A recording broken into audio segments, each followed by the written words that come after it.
Hello, everyone, and welcome to another edition of Mormon Stories Podcast. I'm your host, John Dehlin. We are recording this episode June 2nd, 2020, and we will be releasing it on June 3rd, 2020. Today, we have a very somber episode. We will be discussing at least two things. One, we will be discussing again on Mormon Stories, unfortunately, the unlawful killing of people of color by law enforcement officers and white citizens in the United States of America. We've unfortunately had to cover this topic several times on Mormon Stories over the past few years.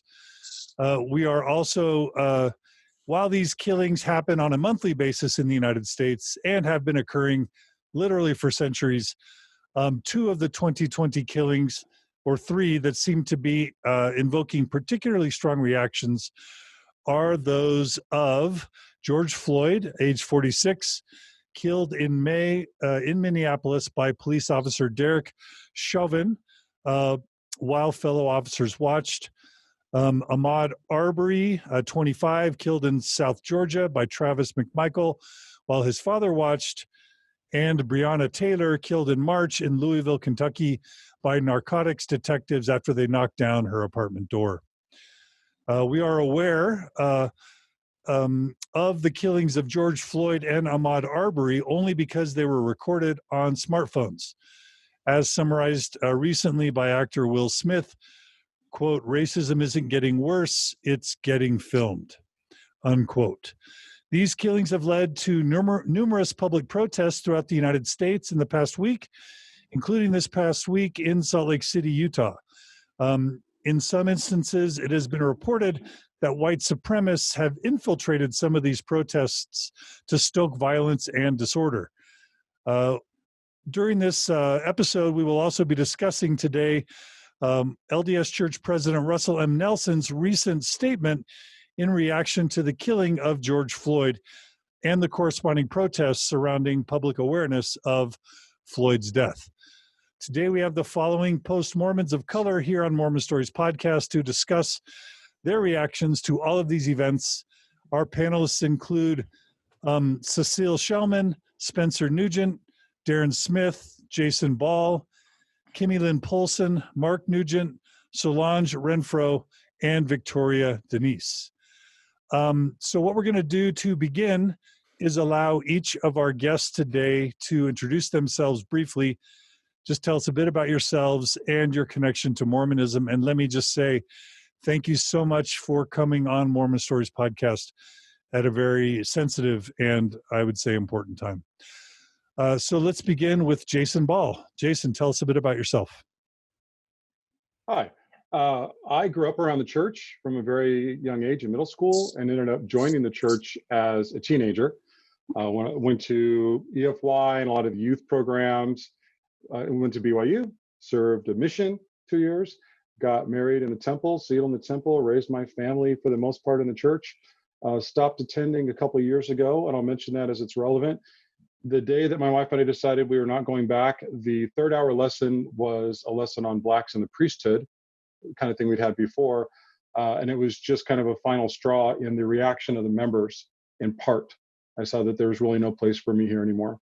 So that's why. And I'll mention, I work professionally as a trainer and management consultant, and a focus of my work is on diversity and inclusion. Thanks, Jason. Nice to have you. What year was that you stopped attending? 2017. Okay, so just 3 years ago. All right, welcome, Jason. Thank you. Mark, you're next. All right. Hi, John. Hi, everybody. Thanks again for inviting me. Never really pictured myself here, but I think this was it's a very important time in the country, I think around the world, and I think it would probably help for me to contribute in some way. So hopefully what I have to say helps. About myself, I was actually born in the church. My parents were the first members of the church in Jamaica, or first converts in Jamaica. They converted back in 1974. That was a couple of years before I was born in the church. So it was always a great legacy to have pioneers in my family, especially when you're pioneers before the revelation on the priesthood. So they and I had some time in the church before Blacks were able to have the priesthood. I grew up in Jamaica, went to school in Jamaica. I went on a mission. I went on a foreign mission, foreign speaking. I went from Jamaica to the south, Atlanta, Georgia. So I had to speak Southern, I guess. And it took a while for me to pick up the language, but I'm just kidding, kind of, partially, because you had the Southern drawl and you have a thick Jamaican accent that was kind of hard. After my mission, I went back home, came back to the US again, went to school, went to BYU, studied civil engineering. So I lived in LA after that, Los Angeles, practiced as a civil engineer for a couple of years, went back to BYU, got an MBA, and I've been in corporate America doing finance and strategy, M&A, corporate development in many different states, including, well, I guess a few different states. I've lived in Utah, Michigan, Indiana. Now I live in Alabama on the Gulf Coast near the beaches. Within the church, I've had lots of callings. As a young man, I was a ward clerk I was financial clerk at the age of 16. Stories behind that. I've had every calling from gospel doctrine teacher. I've been in Sunday school, and towards the end, I've been in the bishopric a couple of times, and so here I am. I'm married in a temple, beautiful wife. Today or this year is our 20th anniversary. Couple of teenage boys, which is kind of difficult at this time, and a teenage or a preteen girl, 11-year-old girl, who's becoming 12. So it's always interesting having kids at this time. And so I guess that's my story, my intro. Thanks for joining us, Mark. Great to have you. Victoria, why don't you go next? Unmute myself. There we go. So my name is Victoria. I grew up in Oceanside, California. My family converted to Mormonism when I was 12. So that was about 1992. We grew up as an active Mormon family, although my father was a pedophile. That will be relevant later. But I met my husband when I was 22. I think I was studying nursing at the time. And we got married in the San Diego Temple. We've got 4 kids, and we raised them to be Mormon. About 10 years ago, I started actually looking into some of the questions that I had. And then about 5 or so years ago, I stopped attending. My husband still goes, my children still go, but that's where we are. I'm excited to be a part of this conversation. So thank you for the invite. Great to have you, Victoria. Kimmy Lynn. Hi. So I was born in Atlanta, Georgia, and adopted, raised LDS in a small town here in Utah. And, always stood out as one tends to when one is Black in small town Utah. And so always felt different, and eventually, and I had a lot of questions, did a lot of research on my own into apologetics about race in the priesthood and Black people in the church throughout my teenage years. I went on a mission to the South also. I was in Mississippi, and that I ended up coming home about 4 months early due to mental health struggles, challenges. And just last year, I ended up officially leaving the church in October. I made a Facebook post kind of announcing it because I didn't want to have to tell everybody over and over again. So I guess that's kind of my journey in a nutshell. Great to have you, Kimmy Lynn. Thanks for joining us. Good to be here. Solange.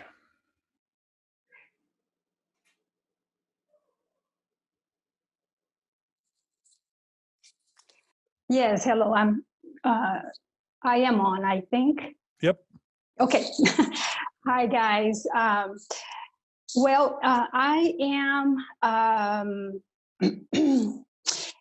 the Brazilian of the group. I was born in São Paulo, Brazil, and my parents baptized in the church when I was 5 years old. So that was in 1970. And I am the second oldest of a big family of 10 kids. In 1978, I was 14 years old when we were beyond excited to receive news that President Spencer W. Kimball had received a new revelation from God, where now the ban on the blacks and the priesthood was going to be lifted. And so we were going to be able to also go to the temple. So my story is the following. From my father's side of the family, everybody is pretty much Portuguese. From my mother's side is a little bit more mixed, and I have a great grandmother who was Black. And so our family were under the one drop rule that Brigham Young also declared as policy for the church. And in October of that same year, in 1978, the first Brazilian temple was scheduled to be dedicated. And also a younger brother who is actually next in line to myself was going to be turning 12 in October of that year as well. And he would not be able to receive the priesthood. So because of all of that, obviously, we were very, very happy, feeling super blessed that the ban was lifted in June, just in time for our family to be able to enter the temple, and for my brother and then the other ones who were also becoming of age and turning 12 to be able to receive the priesthood. I was a very devoted LDS member throughout all my life. I actually left the church in my life, as a member. I left the church in my late 20s, not necessarily because of any of the problems with early history and doctrines, because in Brazil, actually, we did not have access much at all to all that became now so prevalent in the internet. But after 2 years of being inactive, I met a very cute guy at work who is nowadays my husband, Mark. And through him, I actually had access to the work of the Tanners from the Utah Lighthouse Ministry. And that is the first time that I faced the quote, shall I tell you what the law of God is in regards to the African race? If the white man who belongs to the chosen seed mixes his blood with the seed of Cain, the penalty under the law of God is death on the spot, and this will always be so. For me, I could not reconcile that to any aspect of the gospel that I thought was the one that I believed in and that I was actually being taught in the church. And from there, I began my search. Nowadays, I have been a biblical Christian for a little bit more than 20 years. And yes, that's I guess in a nutshell. Thanks, Solange. Great to have you. Sure, thank you. Cecile, welcome. Thank you. It's great to be here. Thanks for inviting me. I'm honored to be among such a great group, and I'm actually tearing up because I never would imagine. I never would have imagined 17 years ago when I left the church that not only would there be a group of African descended people talking about race and the church, but also that two members of my own family would be here with me on this show. And I have to say that, wow, I'm just honored and very grateful to be here. I grew up in the church in Jamaica. My parents joined in 1974 when I was just a small child. And my older brother, who is not here on the program, was baptized. I was only 4 years old at the time. But I say that I grew up in the church, but what that meant was, at the time, there were a number of expatriate families who would come together and they would worship together as mostly American and Canadian workers living in Jamaica. And they all, of course, were white. They had been told not to proselytize because they would not be able to either successfully baptize or, of course, give the priesthood to any members who joined in Jamaica, because we all were Black or mixed. There are a few other ethnicities in Jamaica, but for the most part, we're all mixed. And so it just wasn't, we didn't have missionaries there. So a couple of years, or about a year after my parents were baptized, all of those families left. There was some unrest on the island, and so we were left alone. And we would have church faithfully in our living room every Sunday.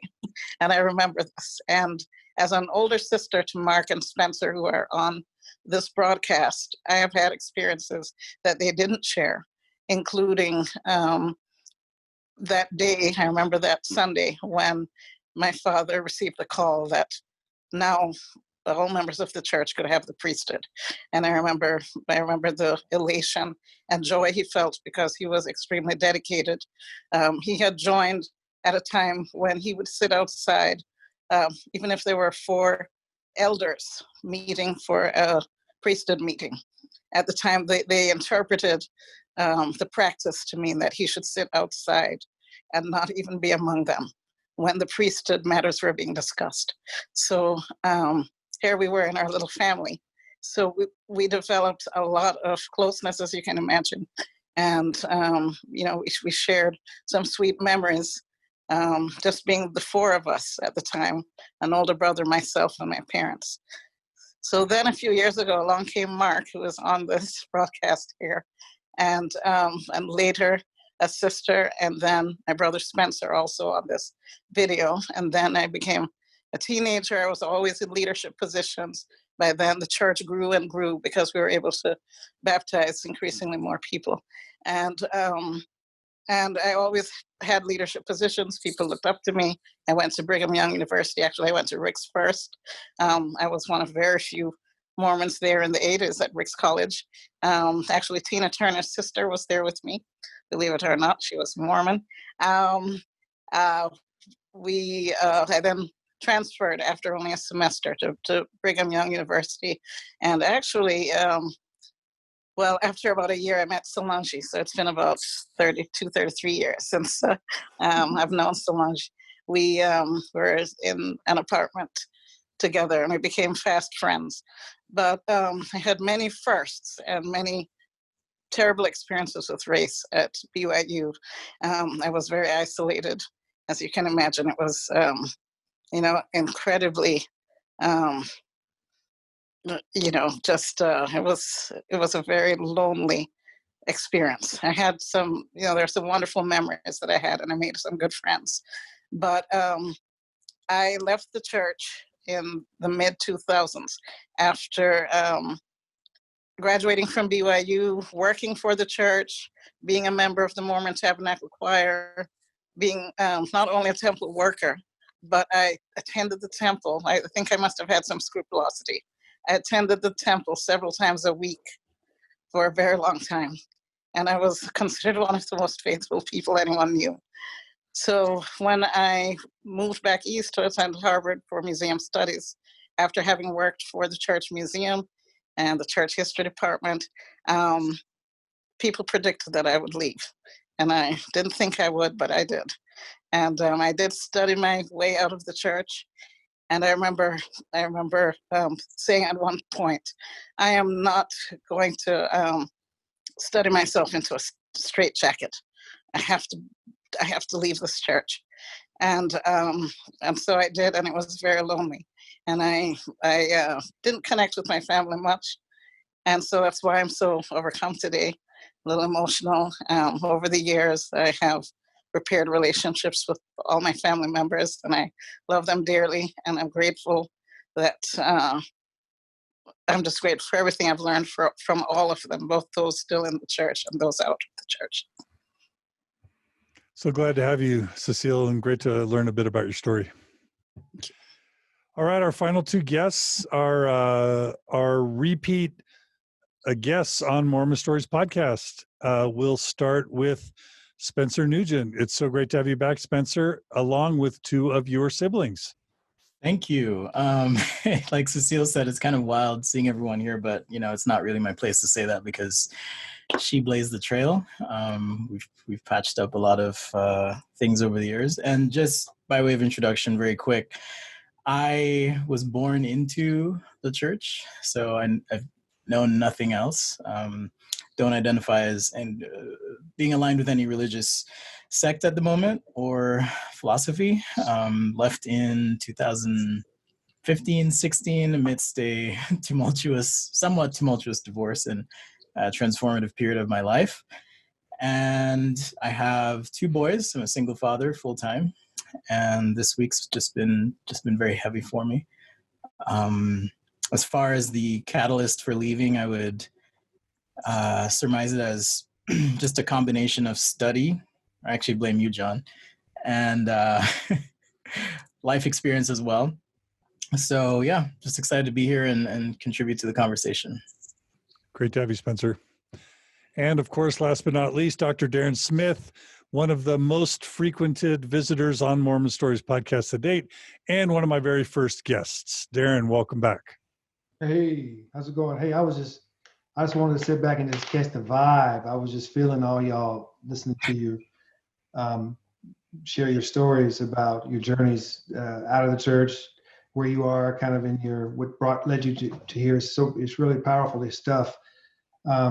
Me likewise, I joined the church in the 80s, late 80s, and just kind of hung with it. I was one of the first, I guess, during that time period from the 70s, 1970 to the 85, within that 10-year span to come in after that period of time when the church had finally saw wisdom to give Black people what they should have had long before then.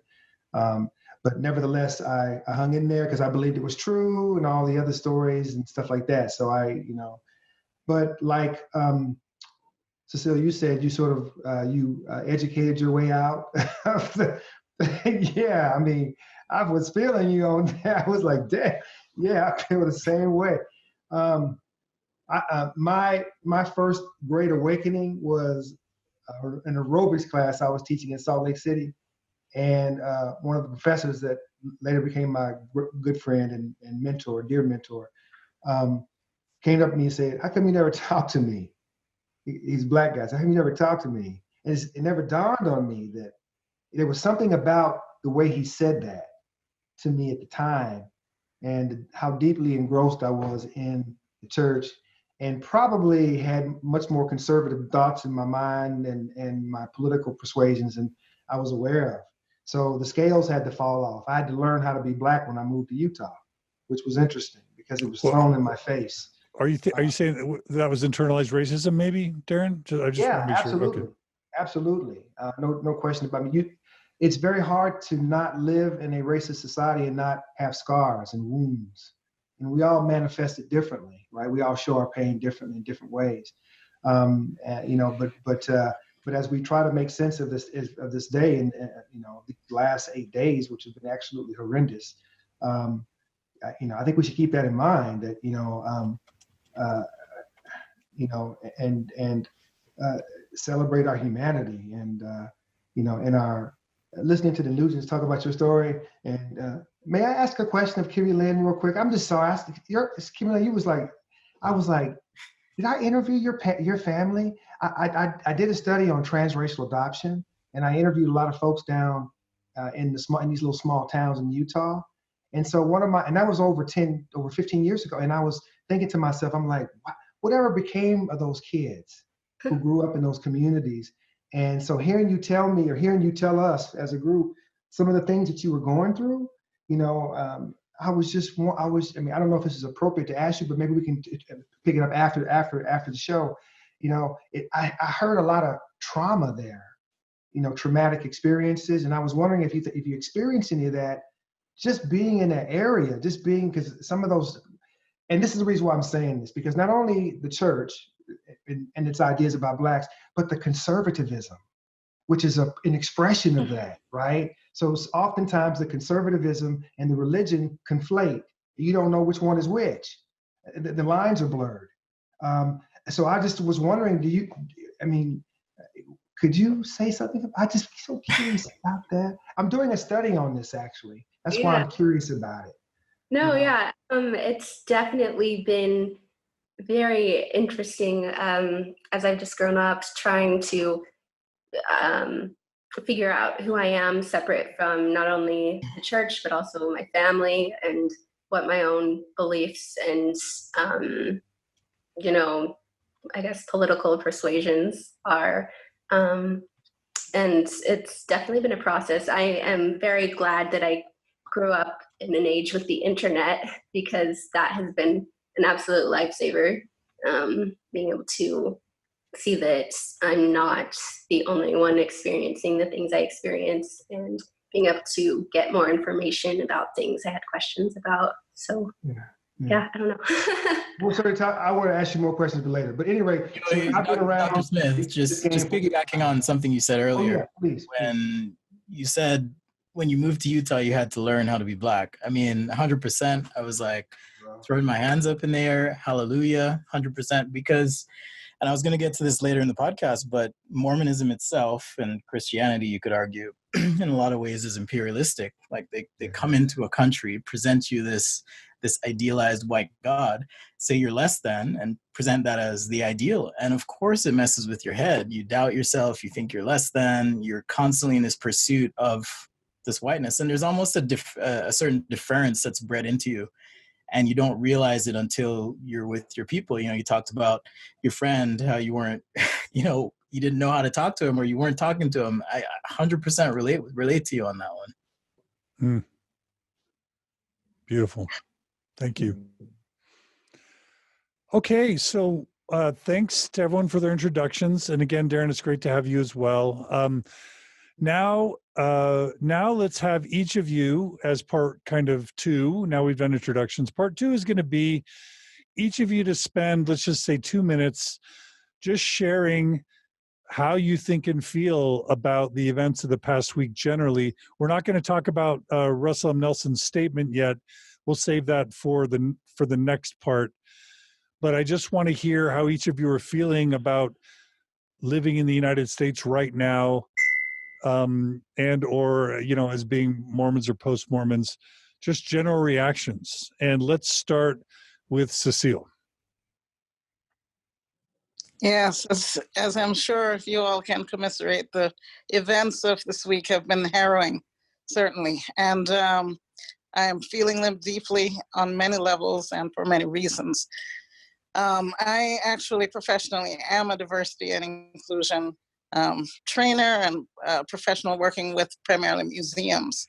I've been working in the museum field since the mid-90s, and I'm working with a lot of white organizations who have not done the work they need and who don't understand how to relate to Black audiences in their very communities. And in many respects, some of these arts organizations remind me of living and being in the church. A lot of, we're trying to do anti-oppression work with people who think about racism just as a personal experience, rather than the totality of white supremacy and of racism that's institutionalized and systemic. So I'm just feeling the weight of the world on my shoulders. I've been helping organizations write statements. I didn't sleep through the night. I had a 4-hour conversation with someone who insisted on saying that, this person wanted to continue to use words that I kept explaining were harmful. And so there's so much pain, and there's so much anger, and I'm angry at people who aren't angry. I'm very grateful that I have a caring and loving husband. His name is also Spencer, and he's an ex-Mormon as well.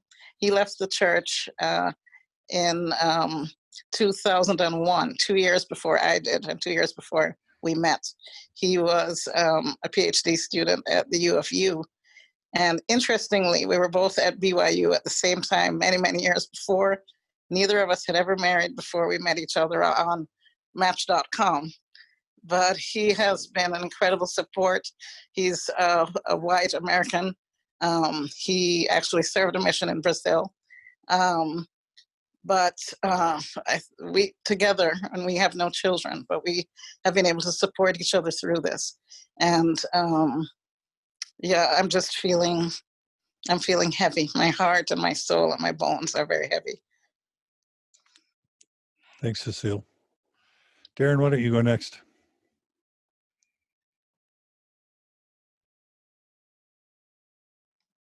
Sorry, I'm not angry anymore. I've lost the anger over this. I think the reason why I say that is not to disrespect the lives that have been lost over this, over centuries because of this. Not just the recent deaths that we've had with George Floyd and the others that have died in the recent weeks as well. So because if I let that, if I let white folk if I let that get into me, then I'm not going to live very long, right? I'm already, Black people already live shorter lives than white people anyway, simply because we have to deal with more racism and more stress than white folks have to deal with. And so I just don't want to accept that system, let that system define my own personal uplift and my own personal self-love and self-worth, and because it doesn't matter if we say, if Black people say, how high, it's low. Don't matter if we say it's fat, it's skinny. Don't matter if we say up, they say down. It don't matter. It don't matter what we do as people of color to try to find some inclusion, to try to find some justice in this place. It always ends up falling on deaf ears, or our needs aren't met. They never have been met anyway. But if you look at the history of the United States, that was the intention to begin with. It was never the intention to give ordinary citizens any real power. The only power that we really have in this nation state is largely due to the fact of African Americans and the push for justice and the push for equality. So this dual system is playing out. But what I will say though, that the heaviness in my heart has been replaced by acceptance. I have found that to be somewhat freeing, accepting what is, accepting that racism is a reality that I live with as a man of color, and that I'm going to deal with it for the rest of my life. And that's held up pretty true. From the sounds of everyone that I've heard today, along with myself, we're all professional Black folk. We're all educated Black people. So we deal with a different type of racism, than what the ordinary person on the street that doesn't have these credentials to protect them to some extent deal with, right? I think what you're seeing on the street, and this is not to say that this wouldn't happen to any of us, because no one would know these things looking at us at face value. You don't walk around with a certificate on your head that says you graduated from this school or that school.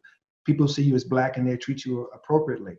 But the issues of the worlds that we walk around in are different, right? We're somewhat all middle class. We went to a middle class institution. We all joined a church that is extremely corporate. And as a result, we got an extremely good corporate education out of it, right? One that's somewhat protective, right? So in saying that, I'm past all that. For me, it's about healing. And people say, well, how do we can't even heal yet. We haven't even fully understand the problem. We understand the problem. It's called racism. So, and it's been around forever, and it's it's never ending. And every institution has a role to play, including the church. So I'm past angry. I'm just past that. I mean, I just can't. I was that way maybe 10 years ago, maybe 20 years ago. I was that way, but I think maybe it's just a function of getting older and getting COVID gray. Maybe it's that, but I just feel like, and then I guess the other question I'll say, and that's the last thing I'll shut up after this, is this: how would white people know any different? How would they know any different? You feel me? Who would have taught white people this? Who would have taught white people about racism? They don't know any more than black people or other people of color know about racism. They really don't. You know what I'm saying? So because the system, let me say one last thing, the powers that be have suppressed real transformative educations in this system, in this country, where we really have true, equal American history represented equally in these schools. We don't have none of that. So I'm just saying, where would people have learned this from? We learn it through the lived experience. But even how we interpret our experience is going to be very different based upon your class standing, your gender, your religious affiliation. There's a lot of things that influence that, right? So I'm saying that looking at the average demographic and so on and so forth, we run in different worlds. It's not to say that others don't, but all I'm saying is that I'm not letting white folks off the hook, because I still think they're racist as hell. And I say they're racist as hell in the sense that they benefit from white supremacy. Whether they like it or not, they benefit from it. And I need them to say that, right? And so when I look out and see all these people out there marching and stuff, I'm seeing this is the first time I've ever seen this kind of multiracial coalition fighting for, at least in terms, it depends on what shift, if you're on the day shift or the night shift. The night shift's different. The night shift should be moving in here real soon if they're not already in right now, right? There's a difference there. All I'm saying is that what I'm seeing today, and I'm sorry that George Floyd had to lose his life and others have lost their lives in the cause of social justice, but maybe this looks like something different than I've ever seen before. And, and I just, I'm not going to take on that anger. I'm not going to do it. So. I feel you, brother. I just wanted to share something that was shared with me by another Black friend of mine. He said, I hope I don't regret saying this, but I've been highly impressed by how white folk have stepped up during all this. Racism was birthed by their doing, and they hold the keys to undo it. Our actions are merely reactionary to that systematic programming they put in place. And as you were sharing about this concept of education and how would they know any different, I feel like this moment has been this education by force, right? It's not that it wasn't happening. Like John said in the introduction, we are seeing it now. And even I myself, as a Black person coming from another country, I was insensitive at times to the struggle, because growing up for me, everybody else was Black and it was different. You had discrimination based on the shade of your skin to an extent. There were white people in Jamaica, they speak just like Jamaicans. And you wouldn't think any different. I mean, it's a place of love for the most part, but I came here and I was just sideswiped by this force of racism in subtle and sometimes overt ways. And for me, it was a swift education, but I think like you, I've been impressed at the multiracial just movement to say, no, enough is enough. I like that too. So I think, Spencer, I was going to say, just to follow up to your question, I'm still hoping that this is actually a movement and not a moment. Yes. And given the duration of this thing, 8 days now it is, and some of the crowds are getting bigger and bigger and bigger each time. So not to mention the COVID is spreading all over the place. So time will tell. Sorry, I didn't mean to cut anybody off. Victoria. Oh, I was just thinking, I thought, well, I grew up in a pretty much all white area, and I never even considered myself being the only Black person in a room until somebody started complaining about being the only white person in a room because we were at a funeral of one of my family members.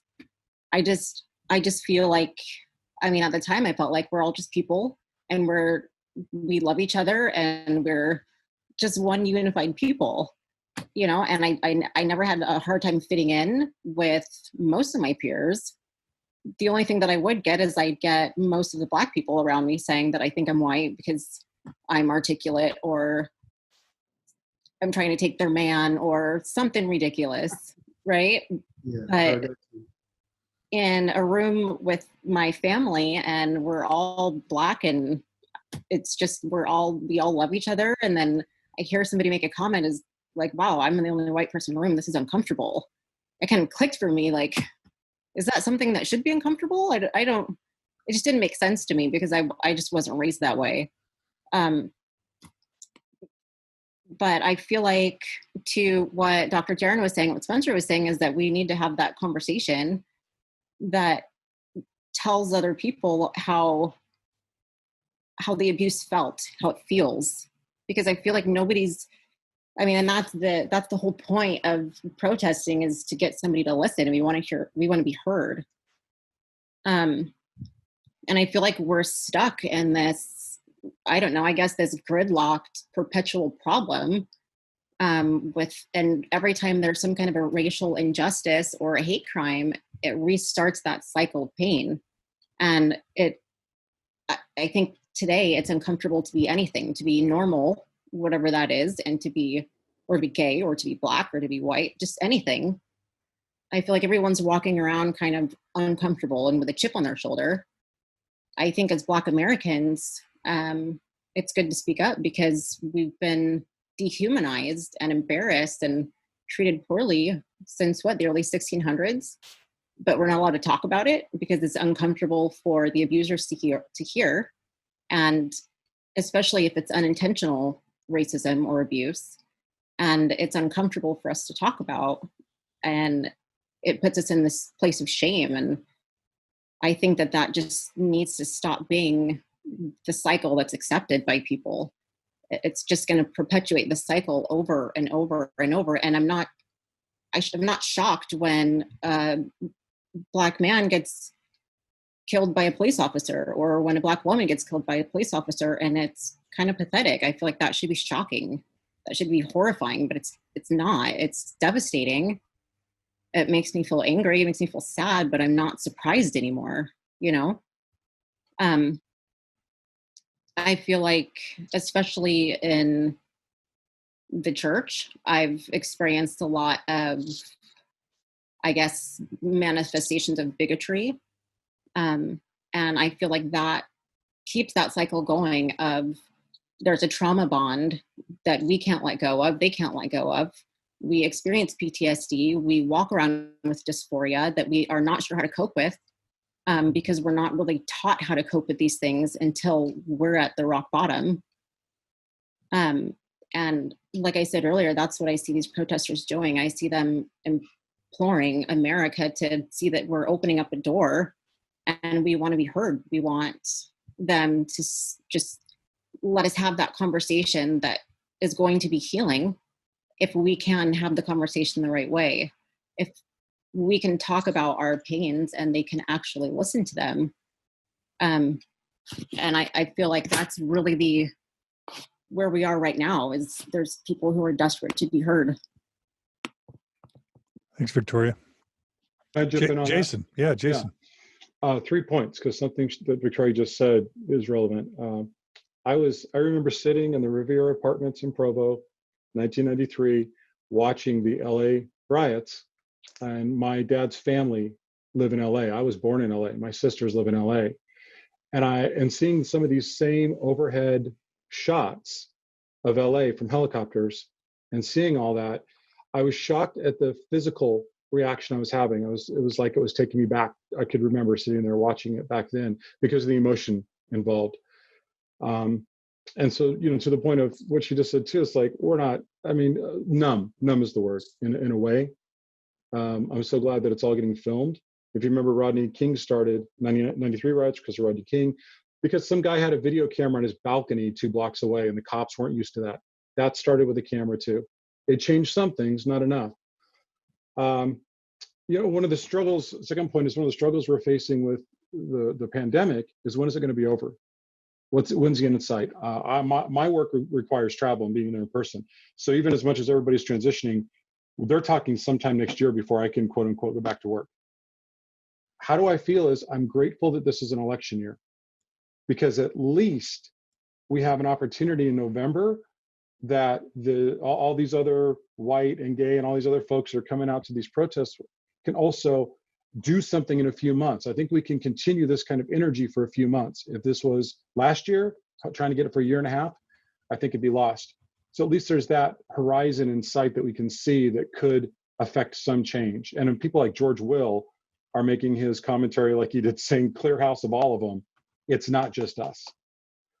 One other thing is kind of related to the conservatism of the church is, let's talk about the Boston Tea Party for a second, of how that was destruction of private property. That was rioting. And it was called rioting when it happened. It was called destruction. It wasn't until a generation later that we gave it this pretty name. And I know Mormons love to talk about the founding of this country, and we've got the photo, which is not photo, but the artistic drawing of the founding fathers in the temple over their shoulder, which included John Hancock, if I understand it right, was at the Boston Tea Party. And I was always taught this, and I found pictures of it, that they were depicted as Native Americans. They dressed up like people of color to instigate others. Yeah, to instigate the destruction. And we look at what's going on now, where we've got videotape and we have examples of there are white people instigating the violence at these protests, and people act incredulous that it's happening. That's how this country was founded. Some things haven't changed. Someone said, don't call this a riot. To the earlier point that language matters, call it an uprising. And then I heard somebody use the term fed up rising, because we're fed up. And that, I think, encapsulates how I'm feeling right now. I'm just fed up. And I live outside of Chicago, and I'm part of the theater community here. And I'm encouraged and strengthened by the comments from my white and LGBTQ and other friends who aren't Black, the incredible support and outpouring. And I'm finding I'm having to snooze a lot of my Mormon friends for 30 days. Because again, unintentionally, they're saying things that I have gotten into with a few of them in a respectful way, but you don't even realize the institutional racism you're reflecting. And it's comments that we'll talk about when we talk about somebody else's statement from yesterday. Kimmy Lynn. Yeah, so it's been very emotional, I'll say for sure. I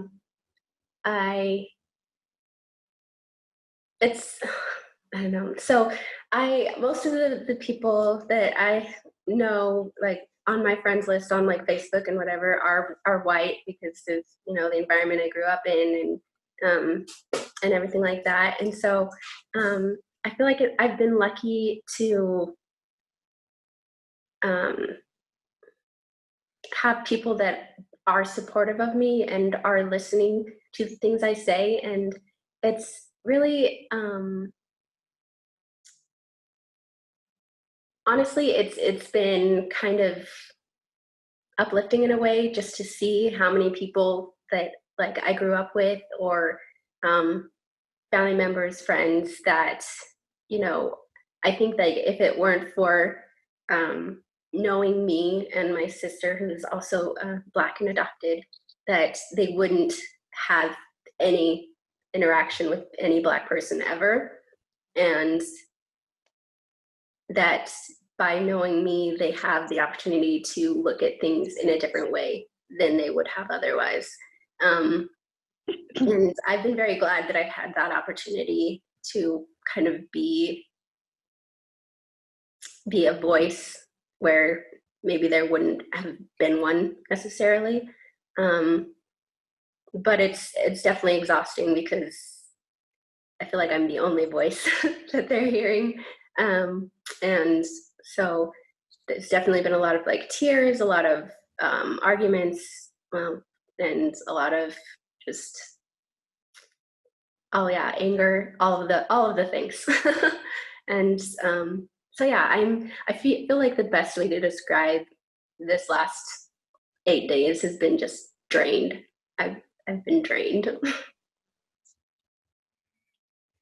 Thank you, Kimmy Lynn. Mark. Yeah, so I think it's been really hard if you think about what the country has been going through. I think it's been hard for a couple of reasons. I think we all live today in an illusion, right? We have kind of a curtain over our eyes. We don't really see what's happening in the background. I'm going to take a step back and think about when I was a kid. First time that I got to really experience overt racism was ironically at Disney World, right? I was 6 years old, 1982, went on a vacation from Jamaica to the US. I'm at Disney World, and I remember this vividly because this was the craziest thing I've ever experienced in my 6 years of life. But there was this racetrack at Disney World. You go into some cars, and you're driving the cars around the track, if you remember, something like that. And it's got these bumpers so you don't run off the track and kill somebody. But I remember coming in at the end of that racetrack. And again, these are stories I don't normally tell, but I remember coming in, a 6-year-old, I heard some looked like men to me. They could have been teenagers, young men, up on the bridge, up above. If you look up when you're coming in. And as I looked up, I felt like a splash, a warm splash on my face. And within like a couple of seconds, I realized what had happened, but somebody had spit on me from the bridge. So spit's kind of on my face, if you remember. You can imagine that. And the guys up there laughing at me. And I was devastated as a 6-year-old. And that was so hard for me. I tried to explain to my mother what had happened. And well, that was just a one-time thing, right? Things are getting better.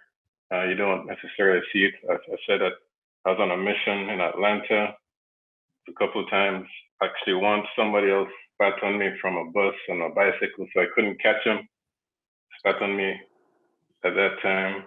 They said they don't like black people or go back to Africa. I'm thinking, okay, this is America.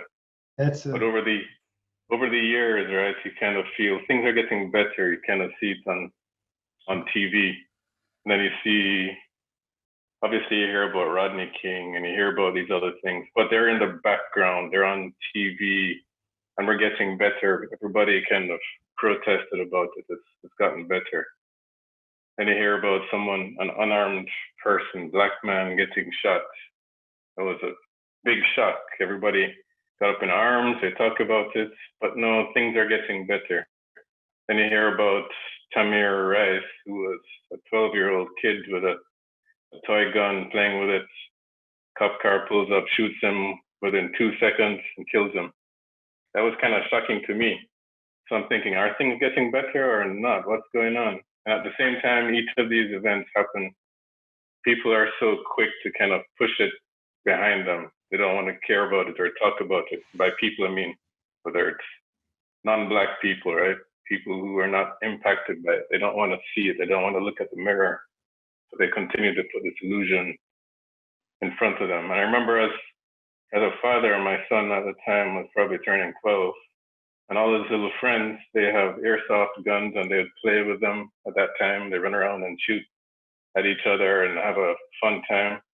And I remember for a birthday present, I got him an airsoft gun. Then when Tamir Rice happened, I talked to him and said, hey, your white friends can run around. They can play with airsoft guns, but this is what happened. You have to be very careful about who you see or who sees you playing with a toy gun outside. And he put that toy gun down and he never picked it up again. And if you think about it, all his friends could play with an airsoft gun, but he could never play with it in his mind. I was so upset, not just because I paid a bunch for that airsoft gun, but because he doesn't have the same chance to play as his friends could. Then another event happens, and another one happens. And eventually somebody said it kind of become desensitized to it. That illusion became thicker, right? You don't need to think about it. Protest for a second, becomes thicker. And as a black man, if I talk about something that happened, people will say, oh, you're overreacting, you're being overly sensitive. And I just hate talking about it. I hate posting about it. There's so many things that have happened that people don't know. Just a few months ago in my own neighborhood, I came out of my front door, opened my front door, going over to my neighbor's house for a beverage. And my neighbor lives literally across the street. You can look across the street and see them right there. I opened the door. Through the corner of my eye, I saw a cop car at the corner of the street. And I'm in a pretty nice neighborhood. No big deal. Walk across the street, the car drives past me. I walk up to my neighbor's door, look down the other side of the street, the cop car stops. I ring my doorbell, and within like 20 seconds behind me, the cop car pulls up. And I'm thinking, this is strange, maybe he's talking to my neighbor too. While I'm waiting for my neighbor to come out, the cop comes out and asks me what I'm doing here, if I live in that neighborhood. And I'm thinking, does everybody get stopped as soon as the cop sees them?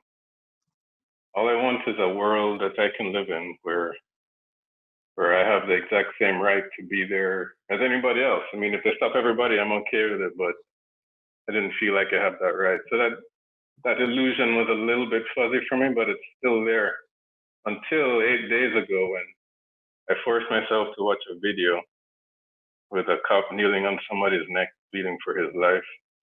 And I could see the life leave his eyes. You could see him die, and the cop kneeling on him long after he was dead.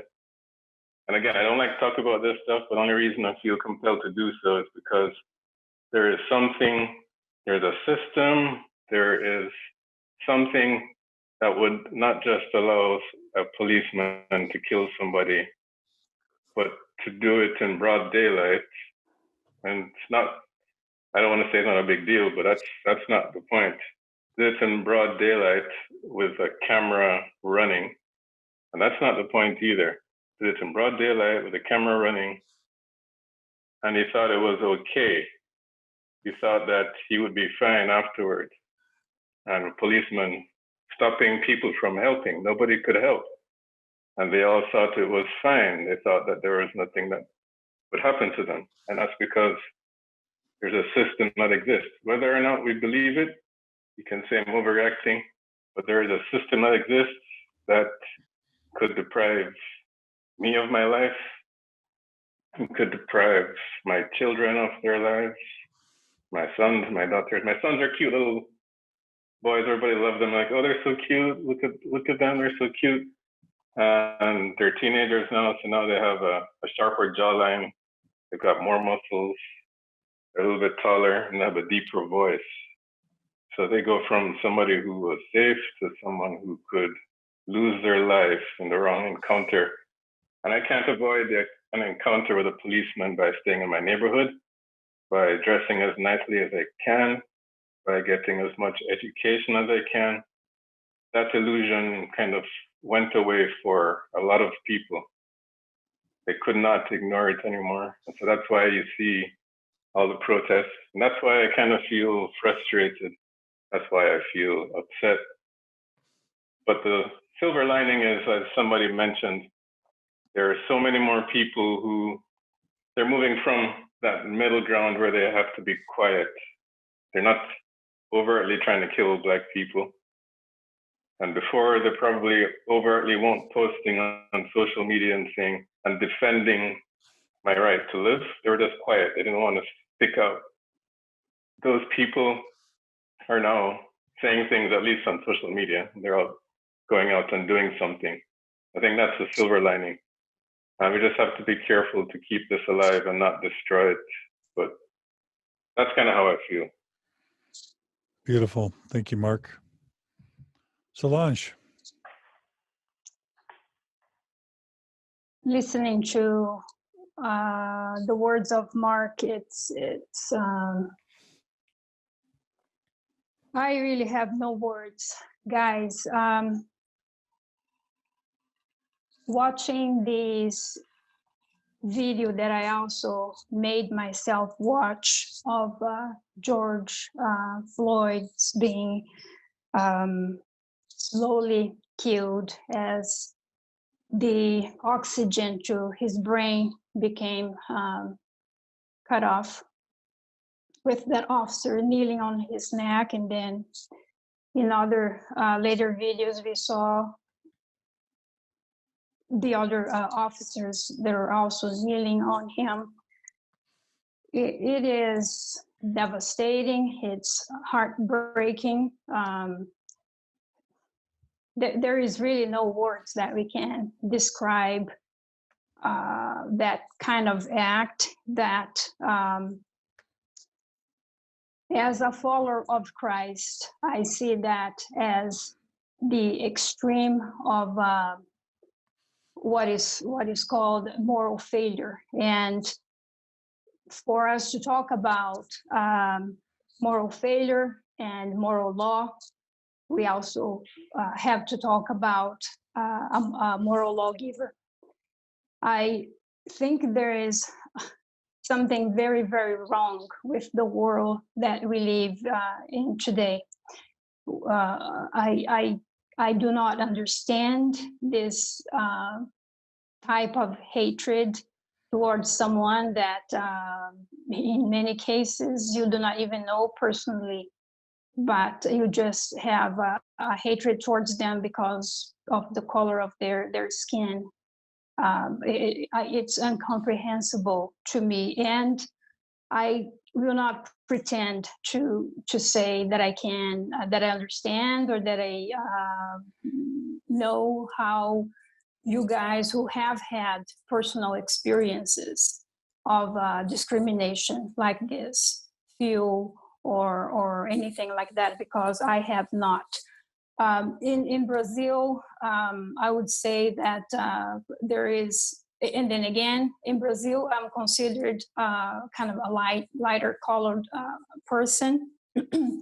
And I would say that perhaps I have suffered discrimination more towards the social status, which is something that I would say, in my opinion, in my perception or my experience, that is tends to be more prevalent over there, because, well, I don't know if you guys know, but Brazil is a country of 212 million people. And just last year, when I was preparing a video for my YouTube channel, talking about race and the priesthood gospel topics essay, I was doing a little bit of research, and according to the LDS Church, they have 1.3 million members in Brazil. I don't know if they count as I think some people say that they count even the inactive people. If you have not, I guess, send in your resignation letter, you're still counted on the rolls. Be as it may, but Brazil right now, last year, the percentage of mixed race people have for the first time become more than 50%. So for Brazil, it is very common to have that type of interaction, and I don't know, I don't see it as a problem as it happens here in the United States.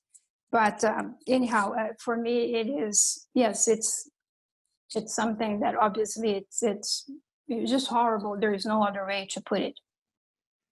Thanks, Solange. Let me ask all of you, and just jump in when you feel ready. I want to have you follow on Mark's comments.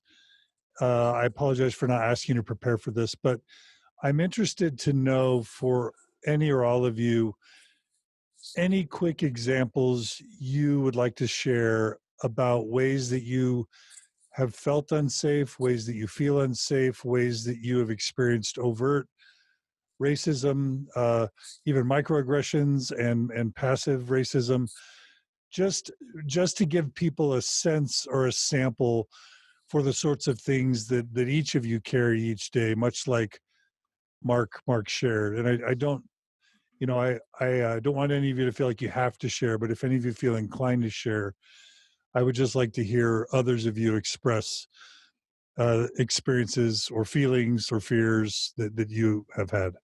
So I'll go just to piggyback off what everyone's sharing and their feelings this week. It's been very heavy, and I feel as though being a father has added this whole new dimension. And I will answer your question, but it's added another dimension of just reality to this. I feel as though oftentimes, Darren mentioned it. A lot of us here might be in a different class of Blacks than a lot of other Black Americans. And I admittedly at times have been distant from the struggle.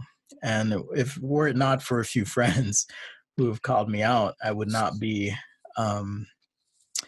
aware and in tune, particularly as an immigrant who lived a different life and experience. But the reality is you come here and it doesn't matter because they don't care. They don't care if you have a degree. They don't care where you've been. They don't care what you've done. You're just Black. And in Utah, it's interesting because we have this majority Christian population. You make a lot of, at least I made a lot of assumptions. I made a decision to avoid saying you in this discussion because we all have different experiences. But I've noticed that I have I had a hope. I had a hope that I would be treated with a certain amount of respect. And in my experiences, I was consistently disappointed, right? Consistently disappointed in the way I've been treated. And to someone who doesn't feel these slights and these little, quote unquote, little things, they think that you're just making stuff up or a big deal out of things, or you're just in the victim mentality. But when was the last time you went to a gym and had to run out? You come back in and they're like, "Hey, whoa! I need to see your pass. I need to see your ID." I'm like, "Why? I've got my headphones on. I've got my clothes on. I'm ready to go. I was literally just here. I'm here every day." And the words that came out of this man's mouth shocked me so much. I didn't even know how to respond to it. And again, to someone who doesn't experience racism, it might seem like a small thing. Oh, you're making a big deal out of this. You don't look like everyone else here. Okay. I didn't know what to do. I couldn't even respond to the man. I mean, I couldn't. And I wish I had the words at the time to say something, but I couldn't. And this relates to another experience I've shared on the podcast before, but they try to patch things up by offering, oh, here's a free membership or here's this. I've always said no. That's not solving the problem. It's not. I don't want your handouts. I don't want any of that. The other experience, and this is what just completely destroyed me about George Floyd, I feel as though the last few experiences that have happened, and I say experiences using that word generously, but the murders that have occurred, I've felt numb to them and distant because I'm here in Utah. I'm quote unquote safe. I'm keeping the law, living my life. And George Floyd, as far as I know, I wasn't there, but as far as I know, was making a purchase. He presented currency of one form or another that was perceived to be fraudulent, and he lost his life for it. And I can't tell you how many times, John, I've been to a grocery store and I've been in line behind white people who give their credit card, they give cash, and it's never scrutinized. And every time I go up, I get the UV light treatment. I get the, can I see your signature? Can I see your ID? I'm like, what's going on here? But I don't tell people. I don't tell people because I've been accustomed to the response. You're making this up. It's not a big deal. But literally, George Floyd, I could have been him. That's what rocked me. I could have been him. I could have been dragged out of a store and strangled on the street. And that would be it for my boys. I'm a full-time single father. Okay? That's what wrecked me. That's what wrecked me this week. And those are just two experiences of very, very many. So, yeah.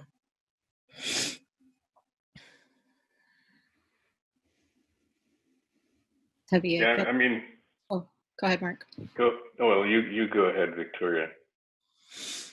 I was just going to say it to what Spencer was just saying. We're so conditioned, and I'm sure Kim and Lynn has experienced this too, but we're conditioned to kind of go along with what our friends are saying, or with what our white friends are saying, or what our peers are saying, and kind of laugh it off and dismiss it. Because if we don't, and we say, don't talk to me that way, or however you want to respond, then we're contributing to the problem. We're the ones who are being racist. Yeah. Because we're calling you're being sensitive. Yeah, we're being overly sensitive. And contention is of the devil. So now you're being contentious because you brought it up. Exactly. And I've been told that. I've been told that by authority, or somebody who I held as authority at the time, a bishop, telling me, well, you're adding to the problem, because they didn't mean it that way. And I remember the very first time I gave a talk, I was so terrified. I'm super awkward anyway. And I'm standing in front of all these people sharing my heart. And the first thing that someone says to me when I get down is, wow, you're really well spoken for an ethnic girl. I was like, what do you think about what I said? And that's the feedback that I got. And then just the little irritating jokes that people say. I had a guy in college come up and ask me out, and he told me that one of his goals has always been to date a colored girl. And what? It was so inappropriate. And let me share an experience with you guys that I had yesterday. I went to my doctor's office. I live in Temecula, California, and there are some protests that were planned for yesterday. And so I walk into my doctor's office, and there's only about 5 people there, and everyone just stops and stares at me like deer in headlights. I have my mask on. I didn't blow dry my hair, so my hair's curly and it's up, and they're just staring at me. And for a super awkward, like solid 5 seconds. And so, I said, I have an appointment today. So I should sign in or something. And so she said, oh, I'm sorry, you scared us. We thought you were maybe a protester, because there's supposed to be protesters coming. And it's those types of things, like it was, I don't know, it's just shocking, and I'm not sure how to respond to it. And I'm very conditioned to respond with it and internalize it in a way that's not healthy. And I know it's not me. I know I'm not the problem, but I'm the one who's suffering from it. I'm the one who gets an autoimmune disease from suppressing all of these really hurtful feelings that I just can't get any validation for. Oh, yes. Let me interject. That's why you don't suppress it, right? That's why you accept it. That's why you accept it. That's why you have to, in order for your own health. These people, listen. Like I said before, I've said this before on John, many a day on John's podcast. I believe fundamentally that all white people are racist. I really do believe they're racist. Not in the way that you think you're thinking about racism. If you've been conditioned to think that racism is about individual acts of meanness only, then you're sadly mistaken, because I'm not talking about that type of racism. I'm talking about privilege, institutional privilege and benefits, the goodies that whites have been given through unjust and unearned means. That's what I'm talking about. And just to add to that, I feel like you say, "Oh, you're racist," and they think, "Well, I'm not. You know they do. Hood. I'm not in the KKK." What are you talking about? That's precisely the point, because I want them to feel the weight of it. If Dr. King did nothing more than to spark a conversation, right? 1 or 2, make white people particularly educated whites, or whites who think they know, they think they got a little hoity-toity. You tell them they're racist, they got to think about that for a minute, right? And so, and I say that not to use word games. I believe that if you look at how racism is established, has been established, and the number one way it gets taken up in the dominant discourse is through individual acts of meanness, because that's how we interpret it. So if I'm not doing anything mean to you because of your race, then I'm not a racist. That's how people get off the hook. But yet racism still exists. What you said earlier, Mark, it still exists. It still goes on. And to bring it back to Christianity a bit, I mean, if Christ is this, master teacher, hyperbole was one of his most excellent mechanisms of exposing the underlying rot in a situation, right? And even if you call somebody racist and they're white, I think it's a mechanism, a means of conjuring conscious thought, having them consider their place. Whoa, I've had so many people contact me and apologize and say, hey, I did not realize your struggles. I've shared videos, I've shared stories, I have an online platform, and I've frankly taken a risk because I've made a lot of people uncomfortable this week, but I'm also impressed at how many people have reached out and said, hey, we're going to do better. May I say one more thing? Yeah. And then Cecile. Man, I've been hearing from people I ain't heard from in years calling me on the phone. I know. I'm like, I I heard from you in years. I've got talk text. about this. It's incredible. Yeah, I've got texts from people and calls from people just trying to say, hey, are you okay? Are you okay? And I tell you what, that means a lot to me, right? Just going back to the conversation we're on, I'll try to tie it back. But I remember when I went to BYU, so I'm in Utah, black guy in Utah, walking down the sidewalk, and I'm sure a few of you are going to say, yep, this happened to me. I'm walking down the sidewalk at night, and I'm just a normal guy thinking I'm safe. And you hear these sounds in the cars beside you. I'm like, what's going on? I look around, people are pushing the automatic lock button on their cars. They're kind of afraid of me walking down, so they lock their doors. Just walking down the street, and I'm definitely not a dangerous guy. I try not to be. Now I'm going to tell another story. I moved to LA, and I remember going to LA. Never been there before. I've heard all these stories about LA. I see this Mexican guy. I don't know. Maybe he's from LA. I don't know. But in my mind, this is a Mexican guy. Got a T-shirt on. His hair is kind of cut, like a buzz cut almost. A little bit of stubble on his head. He has these long shorts, and the shorts come down to like mid-calf, and he's got these long white socks and these big shoes. And I'm like, whoa, who is this guy? I walked to the other side of the road. I tell these two stories for a reason. It's because I didn't know this guy, and I'm thinking something is really scary, so I'm moving to the other side of the road. Now, that was kind of dumb of me, because I didn't know him. I'm sure a lot of people choose to dress however they want to dress. But I was making judgments based on some kind of implicit or unconscious bias that I had. Now, the first step in being able to address anything is to realize that, yeah, I guess naturally I had some unconscious bias, and maybe the people in the cars in the middle of Provo, they had some unconscious bias. Where you get into trouble is when you refuse to acknowledge that you even have it in the first place, because you're not going to try to address it. And I think that's part of the frustrating thing with this. Everybody says, no, I'm not racist. Okay, can you say 3 words? Say Black Lives Matter. No, I don't want to say that. No, those are bad words. I don't want to say it. Why? Oh, no, I'm not racist. I don't want to say it. I think every single person needs to realize that they do have some kind of implicit bias.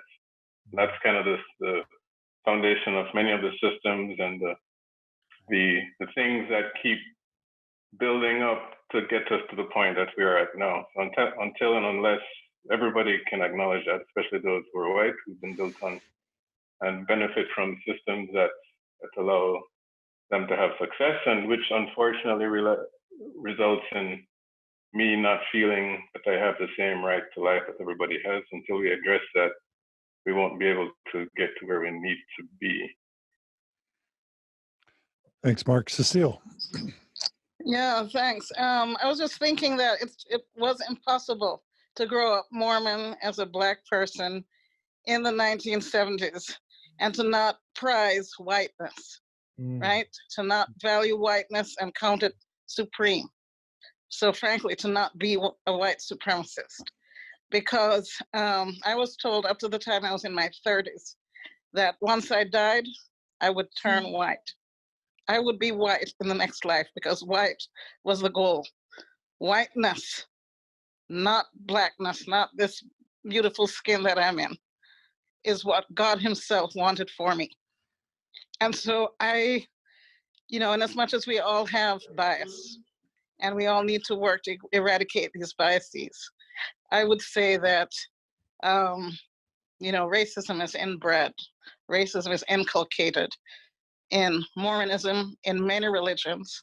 The slave trade was justified by many folks because of what they read in biblical texts. And we cannot escape that fact. And I know that, to Dr. Smith's point, for our own health and sanity, for our emotional and our physical well-being, we need to let things go. But I have to say, this is why I'm so passionate about teaching anti-racism and anti-oppression, because it's the systems that strangle us. It's the systems that make us not breathe and not allow us to enjoy the same air as everyone else. I mean, can you imagine as a little girl growing up? I'm an artist. I have an art degree from BYU, and I ended up working in art galleries and then in museums. I would draw white people thinking that was me. I would look at a drawing of a white girl and I saw me in that drawing. I mean, this is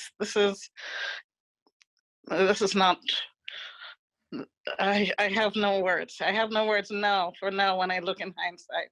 And I see that attending BYU as one of a handful of students, I think at one point there were 9 of us. And at the time I was the only mutant in Utah. I had a brother in California and the rest of them were in Jamaica. And I had almost no one to turn to.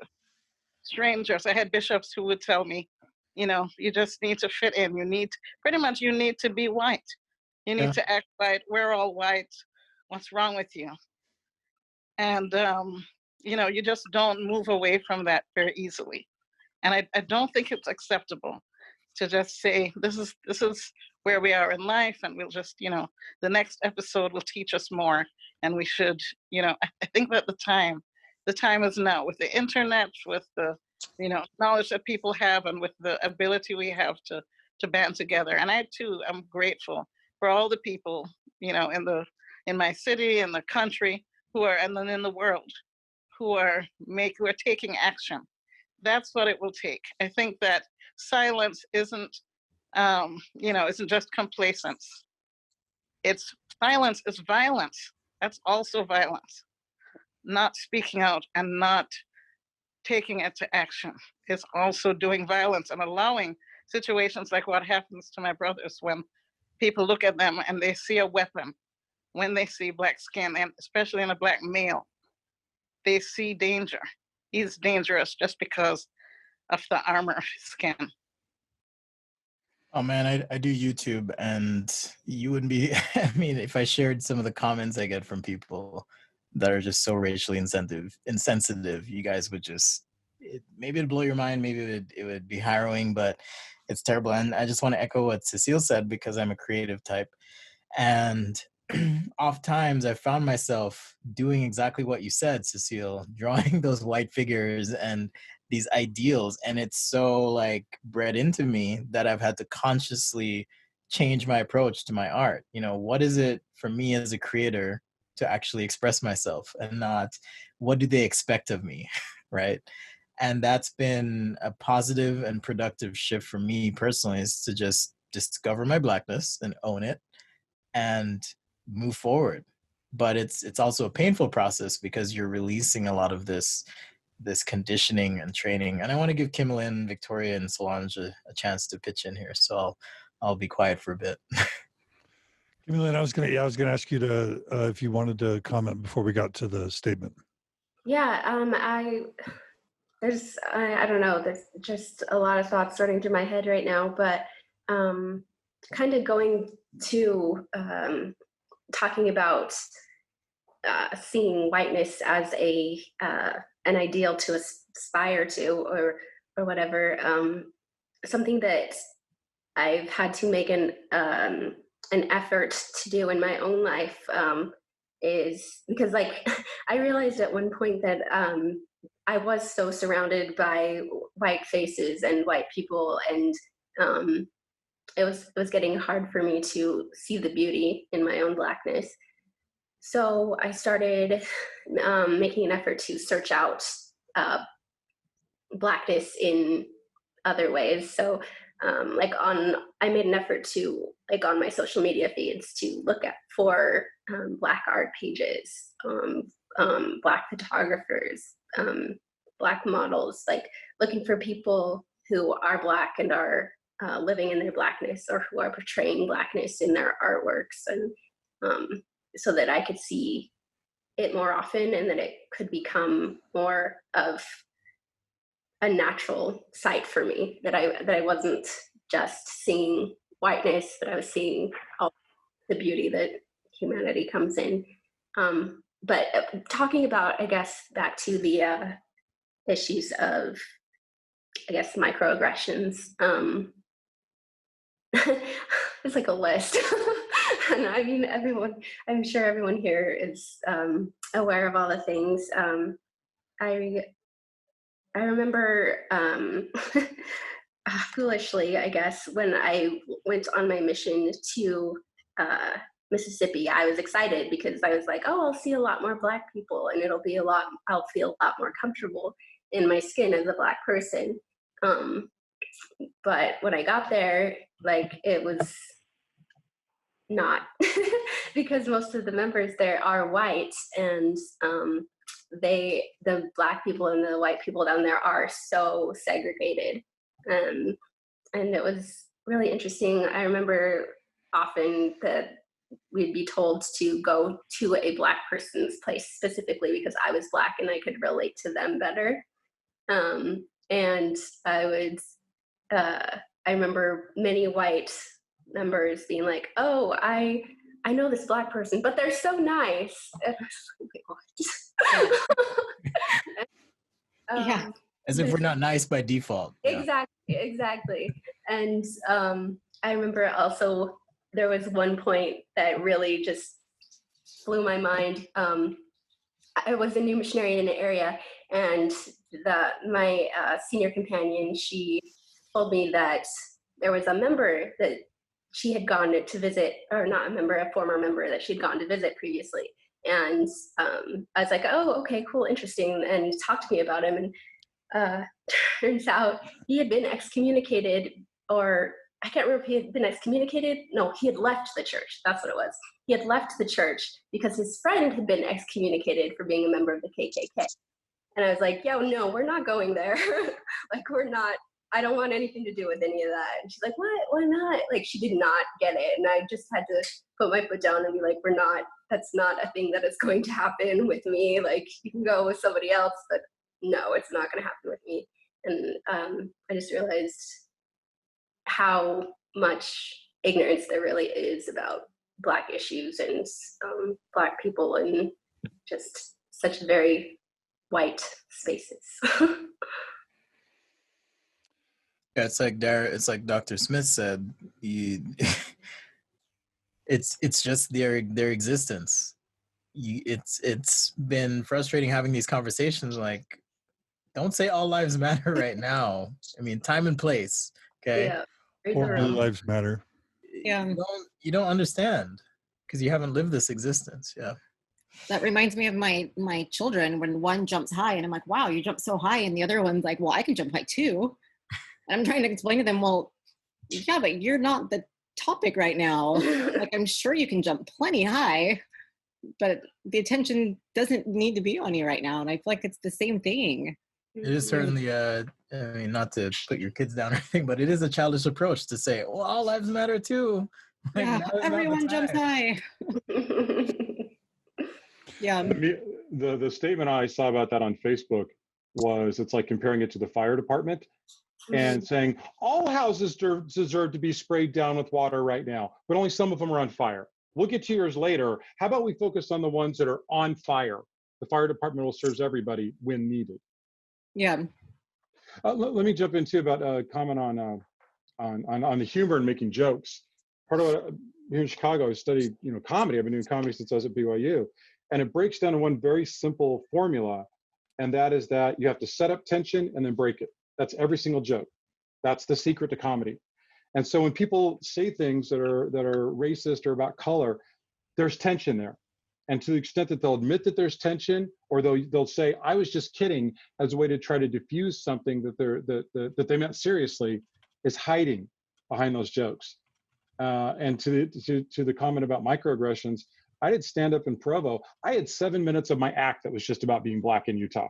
That was 7 tight minutes. I had so many jokes about that. And I mean, there's too many examples.